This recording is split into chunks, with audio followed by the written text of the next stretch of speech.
protest. The dictionary describes this as an organized public demonstration expressing strong opposition against certain policies or courses of action. Or, as many activists in Africa would describe it, a good day to get arrested. Why do we protest? Well, where there's a wrong, there's a protest. And where there's a protester, there's someone out there saying those guys are being paid by the opposition to do that.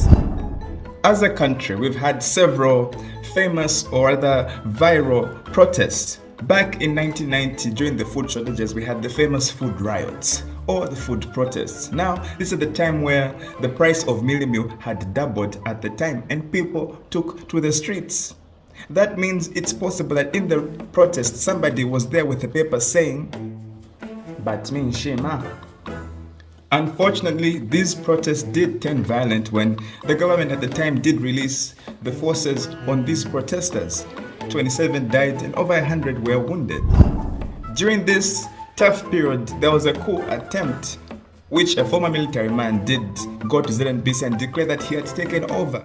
But 3 hours later, he was apprehended and the coup was over. However, let's not forget what was happening in this crucial time. The protests. 30 years after that, we had the famous Bush protest. During this protest, artists and activists had gathered to speak against corruption, oppression, lack of freedom of speech, youth unemployment, among many other things. Now, at the time, they were denied permit to gather, to protest in peace. However, they did show up live streaming in an undisclosed location. That protest was so well organized. To this day, 5 years later, we have no idea where that bush is located. In more recent times, we've had the Fix ZESCO protest. This particular protest was organized to speak against ZESCO's continued unsatisfactory service delivery.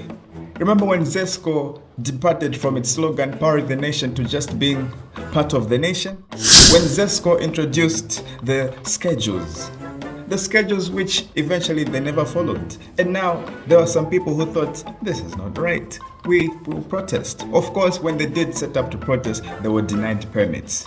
However, they went ahead with the protest. And you know what happened next? Of course, arrests.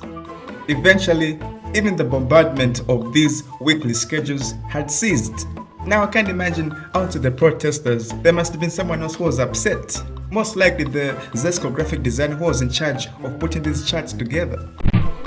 Small disclaimer, the 4 who were arrested during this protest were later released, but without a charge. More recently, we had the Oasis Forum who were planning to protest against the current Constitution Amendment debacle. However, they received a special invite from the president to go and dialogue at State House. Following this, the Oasis Forum did opt to ditch the protest and seek a more spiritual intervention by meeting at church dressed in all black and after visiting State House. So, what's the point of all this? It's to say that in any functioning society, ladies and gentlemen, protests are inevitable.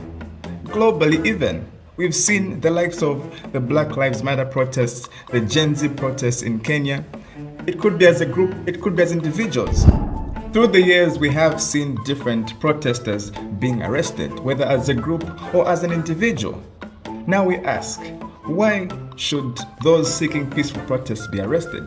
Are we protecting them from themselves? Or we just rather they keep quiet?